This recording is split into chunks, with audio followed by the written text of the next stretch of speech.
Hey guys, तो आज की इस वीडियो में हम बात करने वाले हैं chapter number 2 of class 11 biology की, दैट इज़ बायोलॉजिकल क्लासिफिकेशन की। तो इसमें सबसे पहली लाइन एनसीईआरटी में आपको दी गई है that since the dawn of civilisation there have been many attempts to classify living organisms. Living organisms को क्लासीफाई करने के लिए बहुत सारे अटेम्प्ट्स किए गए। क्या ज़रूरत है लिविंग ऑर्गेनिजम्स को क्लासीफाई करने की? This is the question. क्यों इतने अटेम्प्ट्स लगाए गए लिविंग ऑर्गेनिजम्स को क्लासीफाई करने के लिए? बिकॉज एक तो ये सिर्फ इसलिए नहीं किया जा रहा था कि हम साइंटिफिक बनेंगे, साइंटिफिक तरीके से पढ़ेंगे, नहीं। सिर्फ क्लासिफिकेशन ऑब्वियसली एक चीज़ तो ये भी है कि क्लासिफिकेशन हम इसलिए करते हैं किसी भी चीज़ की क्लासिफिकेशन ताकि हम उस चीज़ की स्टडी आसानी से कर पाए, क्लासीफाई करके आसानी से पढ़ा जाता है। बट इसके अलावा ताकि हमें पता चले कि उन ऑर्गेनिजम्स को हम क्या फ़ायदा निकाल सकते हैं उन ऑर्गेनिजम्स से।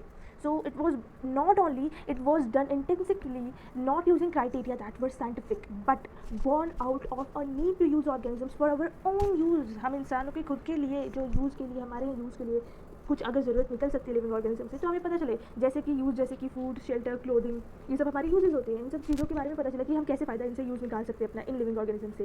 And we know that living organisms की अगर हम बात कर रहे हैं तो बहुत वैरायटी मिल जाएगी हमें लिविंग ऑर्गेनिजम्स की, हमें वैरायटी मिल जाएगी। आपको एक टाइप के लिविंग ऑर्गेनिज्म कहीं पर भी नहीं दिखेंगे, आपके पास वैरायटी है लिविंग वर्ल्ड में। लिविंग ऑर्गेनिजम्स की वैरायटी, ये तो होगी बच्चों वाली बात जो हम सबको पता है। अब इसमें सबसे पहले कहानी आ जाती है एरिस्टोटल भाई साहब की। एरिस्टोटल जो थे ये पहले बंदे थे, he was the first person, he was the earliest to attempt a scientific basis for classification. Classification के लिए तो अटैम्प्ट बहुत लोगों ने मारे होंगे, मगर सबसे पहले जो अटैम्प्ट मारा था that was Aristotle. He was Aristotle was the earliest to attempt, he was the first person to attempt more scientific basis for classification, इन्होंने scientific basis के आधार पर classification के लिए attempt लगाए। he was the first person to do that thing।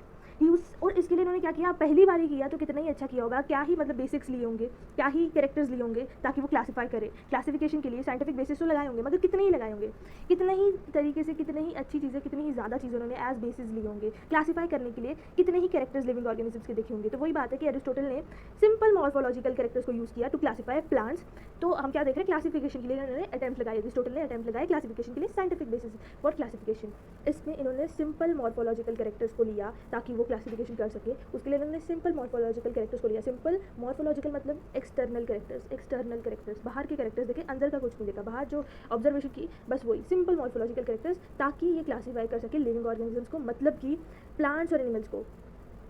एक तरह से मैं ये भी कहना चाहती हूँ कि इन्होंने दो ग्रुप्स में जितने भी अर्थ फेस लिविंग वर्ल्ड में जितने भी ऑर्गेनिजम्स हैं, जितने भी लिविंग ऑर्गेनिजम्स हैं, इतनी वैरायटी लिविंग ऑर्गेनिजम्स की, उनको इन्होंने बस दो ग्रुप्स में क्लासीफाई कर दिया।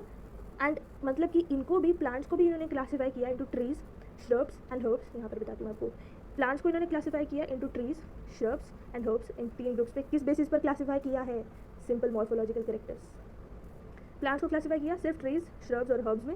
और जो एनिमल्स का ग्रुप था, इनको इन्होंने डिवाइड किया दो ग्रुप्स में। एक वो ग्रुप जिनके पास आरबीसी है और एक वो ग्रुप जिसके पास आरबीसी नहीं है। एक एनीमिया जिसके पास आरबीसी है, एनीमिया, ऐसे इनेमिया ज़्यादा प्रोनाउंस करूँ तो बेटर लगेगा इधर इस केस में, क्योंकि दोनों ग्रुप्स जो है ना सेम साउंड करेंगे अगर मैं ऐसा नहीं करूँगी तो इसको मैं इनेमिया बोलूँगी। इनेमिया वैसे करेक्ट प्रोनाउंसिएशन तो इसकी एनीमिया होनी चाहिए, बट हम इनेमिया ही बोलेंगे क्योंकि कन्फ्यूजन हो जाएगी, इंडियन एक्सेंट में ही बोलेंगे अपने। इनेमिया, ठीक है। एक ग्रुप एनिमल्स को किस में क्लासीफाई किया? एनिमल्स को दो ग्रुप में, एक वो जिसके पास आरबीसीज, मतलब एनिमल्स को आरबीसीज के बेसिस पर क्लासीफाई किया, सिंपल मॉर्फोलॉजिकल कैरेक्टर्स देखे, आरबीसीज के बेसिस पर, जिनके पास आरबीसीज है, जिनके पास आरबीसीज नहीं है। जिनके पास आरबीसीज है उनके ग्रुप को, उन एनिमल्स के ग्रुप को नाम दे दिया इन्होंने भाई क्या? एनीमिया, जिनके पास आरबीसीज है, और जिनके पास आरबीसीज नहीं है उन्हें एनीमिया, ठीक है। देन तो ये इन्होंने एरिस्टोटल की कहानी थी, ये पूरी एरिस्टोटल की कहानी थी कि एरिस्टोटल ने फर्स्ट अटेम्प्ट लगाया साइंटिफिक बेसिस पर क्लासिफिकेशन के लिए, सिंपल मॉर्फोलॉजिकल कैरेक्टर्स किए, सिंपल मॉर्फोलॉजिकल कैरेक्टर्स के बेसिस पर क्लासीफाई किया प्लांट्स और एनिमल्स को into tree, shrubs and herbs, और एनिमल्स को इनेमिया और एनीमिया में। नेक्स्ट बात करते हैं, क्या नेक्स्ट बात करेंगे हम, यहाँ पर आगे बात की गई है लीनियस की। हमने एरिस्टोटल की कहानी देखी, अब लीनियस की कहानी क्या है। होता है ना, एक बच्चा जो वीक होता है क्लास का, अगर उसे चीज़ आती भी होगी मगर वो कुछ गलती कर देगा तो उसको तो कोई क्रेडिट जाता ही नहीं है ना। जो बच्चा स्ट्रॉन्ग होता है, जो स्ट्रॉन्ग पॉइंट्स रखता है, कॉन्फिडेंस के साथ एकदम स्ट्रॉन्ग पॉइंट्स रखता है। एक सोचो, एक बच्चा है जिसने ऑलरेडी पॉइंट्स दे दिए टीचर को, सबसे पहले उसकी टर्न आई, क्वेश्चन उसके पूछा टीचर ने, एरिस्टोटल से पूछा, एक बच्चे से पूछा, तब उसने वीक पॉइंट्स दिए। अब ये बच्चा उसे ऑब्जर्व कर रहा था, अच्छा इसने ये गलत बोला। अब जब इसकी बारी आएगी, लीनियस की बारी आएगी, तो टीचर के सामने ये अच्छे पॉइंट्स देगा क्योंकि इसने ऑलरेडी उसको देख लिया है। उसकी ही चीज़ों को मॉडिफाई करके, उसे पता है टीचर ने उसको मना कर दिया कि तू गलत बोल रहा है, इसका मतलब उसे पता है ये चीज़ गलत है, वो उसी की चीज़ों को मॉडिफाई करके टीचर के आगे रख देगा। और यहाँ पर टीचर कौन है? हम लोग जो ये बुक पढ़ रहे हैं।